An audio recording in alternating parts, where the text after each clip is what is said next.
Ce qui est incroyable, c'est la puissance du pulsar.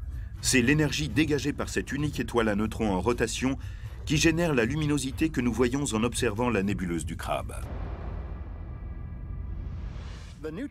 L'étoile à neutrons, qui est au milieu de la nébuleuse du Crabe, ne mesure que 15 km de diamètre, mais elle illumine les gaz qui l'entourent sur plusieurs années-lumière. Cet objet minuscule éclaire une zone extrêmement large à cause de toutes les particules chargées en énergie qui en émanent. Un pulsar peut illuminer un rémanent de supernova sur une zone de plus de 6 années-lumière de diamètre, l'équivalent de près de 380 000 unités astronomiques. L'unité astronomique, ou UA, est communément utilisée pour décrire une distance dans le cosmos. Will W. de Denver, dans le Colorado, nous demande ce qu'est une UA. C'est une très bonne question. Je dirais d'abord que l'unité astronomique, UA, est conçue pour mesurer une zone immense. Il s'agit de la distance entre la Terre et le Soleil, c'est-à-dire environ 150 millions de kilomètres.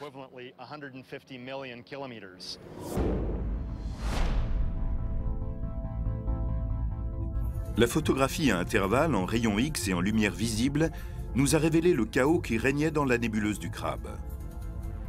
Le vent de pulsar de l'étoile en rotation crée des ondes de choc autour de son équateur, tandis que des jets, au pôle, sont propulsés en courant tumultueux. Il s'agit donc d'un système très dynamique et passionnant. Tout le monde dans l'astronomie étudie la nébuleuse du Crabe. Comme la plupart des pulsars, celui qui est situé à l'intérieur de la nébuleuse du Crabe ralentit progressivement. Mais 10% des pulsars ont trouvé une méthode pour aller beaucoup plus vite. Ce sont les pulsars millisecondes. Les pulsars millisecondes sont parfois appelés pulsars recyclés. Ils ont été des pulsars ordinaires qui ont arrêté de palpiter car ils se trouvaient dans un système binaire, c'est-à-dire à proximité d'une autre étoile. Ils ont pu ensuite accélérer leur rotation par accrétion et augmenter leur vitesse jusqu'à quelques millisecondes. Chaque fois que quelque chose tombe sur un pulsar, il prend un coup, car la matière stellaire de cet objet tourbillonne autour de lui, au lieu de tomber directement à la surface. La roue de vélo en train de tourner illustre bien le processus qui conduit le pulsar à accélérer. La roue tourne et ma main est comme la matière de l'étoile voisine. L'élan de la rotation la fait tourbillonner à l'intérieur et frapper l'étoile ainsi, de manière à accélérer sa vitesse de rotation. Elle ne tombe pas comme cela. Dans la nature, les vitesses atteintes par les pulsars millisecondes sont époustouflantes. Les pulsars font plusieurs centaines de tours par seconde et jusqu'à 1 millier par seconde pour les plus rapides. C'est très inhabituel, étant donné qu'on parle d'un objet de la taille de Manhattan, effectuant plusieurs centaines de tours par seconde. C'est vertigineux. Certains objets sont encore plus étranges que les pulsars millisecondes. Ce sont les magnétars. Les magnétars sont extrêmement rares. On ne connaissait même pas leur existence jusqu'en 1979. Et même à ce moment-là, nous n'étions pas certains de ce que nous observions. Aujourd'hui, nous comptons environ 15 magnétars parmi les 400 milliards d'étoiles de notre galaxie. Les pulsars sont connus pour avoir des champs magnétiques très puissants, mais les magnétars poussent le phénomène à l'extrême. Le champ magnétique d'un magnétar est intense. Il est 1000 millions de fois plus puissant que le champ magnétique terrestre. Si nous avions un magnétar à proximité, il démagnétiserait toutes les cartes de crédit de la Terre. Mais les cartes de crédit ne serviraient plus à grand-chose à des êtres humains dont toutes les molécules seraient éparpillées par le magnétar. Les magnétars possèdent le champ magnétique le plus puissant de tout l'univers. On ignore si les humains pourraient vivre à proximité d'un champ magnétique aussi puissant, car le magnétisme a tendance à séparer les molécules de l'eau en structures étirées. Il est donc peu probable qu'un être humain puisse survivre.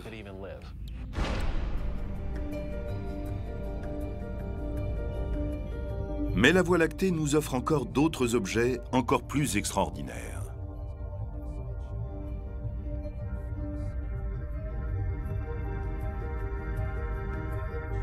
Quelles sont les chances de trouver des pulsars jumelés, c'est-à-dire des pulsars couplés avec des planètes ou des pulsars se joignant au batteur du célèbre groupe Grateful Dead?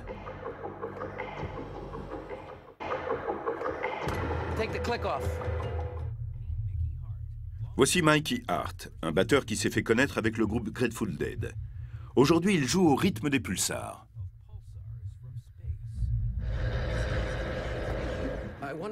Je voulais entrer en interaction avec la matière de l'univers, avec ce qui nous a créés, avec l'origine des sons. Alors nous avons transformé les ondes électromagnétiques en ondes de son ou ondes soniques. Les pulsars sont particulièrement intéressants. Les ondes électromagnétiques émises par les pulsars nous atteignent sous forme d'ondes radio qui balaient le ciel et nous permettent de reconnaître un pulsar.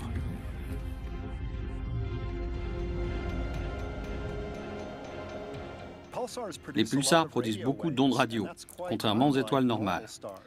Ces dernières brillent surtout sur des longueurs d'onde d'optique visibles. Donc, quand on aperçoit une source radio lumineuse, elle capte notre attention. Et si, en plus, elle émet un bip bip bip, alors nous sommes vraiment très attentifs. Nous avons la chance que ces ondes radio puissent parcourir de longues distances dans la galaxie sans être affectées par la poussière et les gaz qu'elles rencontrent. Elles traversent également notre atmosphère sans aucun problème.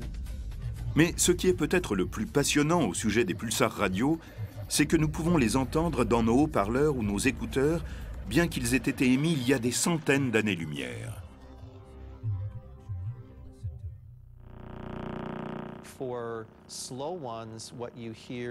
Pour les plus lentes, on entendra un bump à chaque rotation.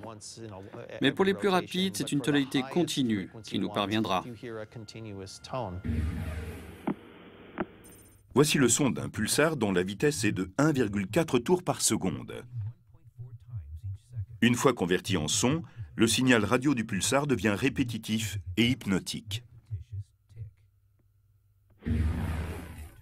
Mais changeons de fréquence et écoutons ce pulsar milliseconde qui effectue 174 tours par seconde.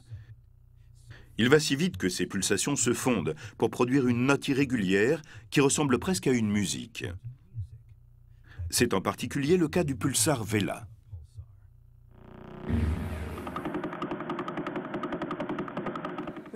Le pulsar Vela a un rythme incroyable. On a du mal à imaginer que ce son est émis par une étoile en rotation. Ça donne presque envie de se lever et de danser.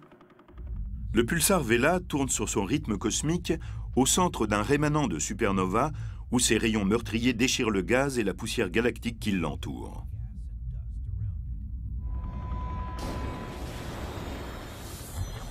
La supernova a explosé il y a 11 000 ans.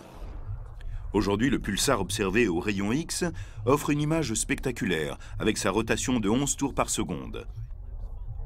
Les photos prises à intervalles montrent un jet de matériaux qui balaie l'espace, comme une lance d'incendie dont on aurait perdu le contrôle.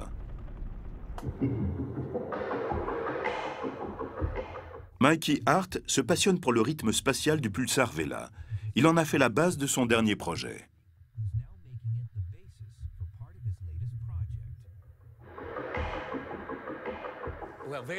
Le pulsar Vela est vraiment fait pour la composition musicale. Son rythme est régulier. Nous l'avons amélioré sur le plan acoustique. Maintenant, il sonne bien et je peux l'utiliser dans une composition. Pour moi, Vela était le premier choix.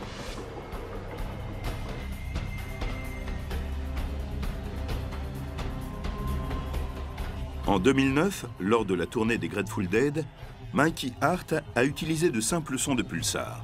Maintenant, il les intègre dans des morceaux incroyables, destinés à une suite de son album Global Drum Project.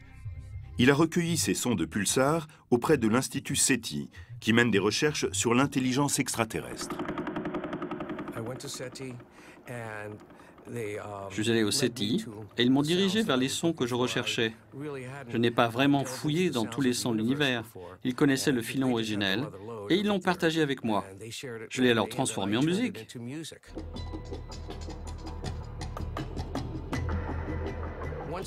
Quand j'ai commencé à découvrir tout cela, je me suis rendu compte que l'univers chantait. C'est une expérience spirituelle autant qu'un divertissement pour moi. Je veux dire que c'est amusant de travailler avec le cosmos, mais au-delà du divertissement, c'est une expérience profondément spirituelle pour moi.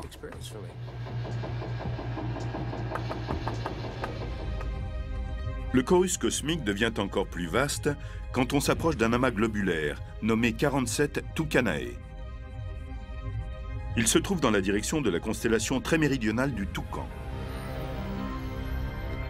L'amas est situé à environ 15 000 années-lumière de la Terre et contient 2 millions d'étoiles entassées dans une sphère de la taille de la Lune.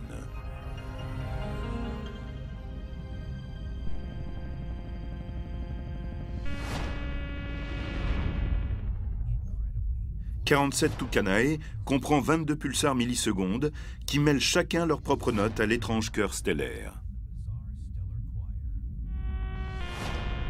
Pour avoir un pulsar milliseconde qui produise une note, il faut que sa vitesse soit accélérée par la matière déversée sur lui par une étoile binaire voisine.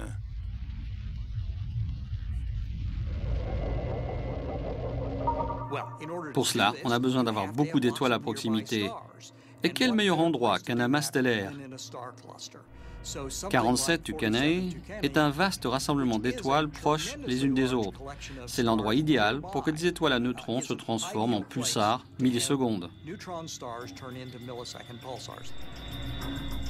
Le chant de l'amas de pulsars est une étrange mélodie spatiale, générée par les rotations, toutes différentes et uniques, de 22 pulsars.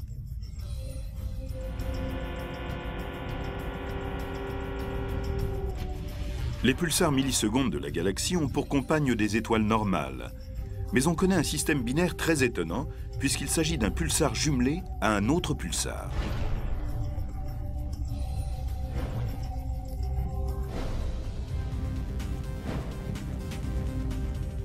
Découvert en 2003, le seul pulsar double que nous connaissions s'est formé lorsque le compagnon d'un pulsar milliseconde est devenu une supernova. Aujourd'hui, les deux pulsars tournent l'un autour de l'autre, dans un espace si serré qu'ils pourraient être contenus dans notre Soleil. Si les pulsars peuvent avoir des étoiles compagnes ou des compagnons pulsars, il y a plus étrange encore. Après l'explosion d'une supernova, certains peuvent avoir pour partenaire une planète. Un pulsar est le dernier endroit où l'on imagine trouver une planète, car c'est l'explosion d'une supernova qui crée un pulsar. Or, si l'étoile originelle avait autour d'elle des planètes, elles auraient probablement été pulvérisées par la supernova. Mais en 1992, les toutes premières planètes découvertes à l'extérieur de notre système solaire furent trouvées autour d'un pulsar. Le télescope géant d'Arecibo, à Porto Rico, servait à mesurer avec précision le rythme d'un pulsar situé à 980 années-lumière de la Terre. Il changeait, il accélérait, puis ralentissait. Cela signifiait qu'il y avait un autre objet à côté de ce pulsar qui n'était pas isolé. Et en effet, il y avait bien une planète.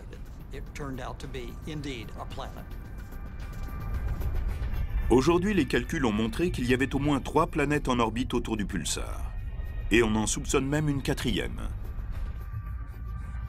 La supernova du pulsar a sans doute détruit les planètes originelles, mais il semble que de nouvelles se soient formées à partir des débris de l'explosion. Les pulsars incarnent la force à l'état pur lorsqu'on parle d'étoiles individuelles.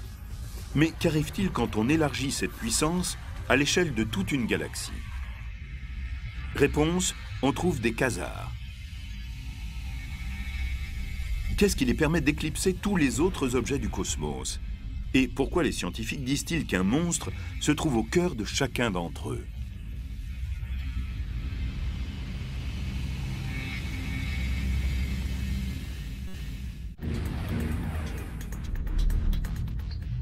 Les pulsars et les magnétars passent pour les étoiles les plus bizarres du cosmos. Mais des objets encore plus étranges se cachent beaucoup plus loin, là où vivent les quasars.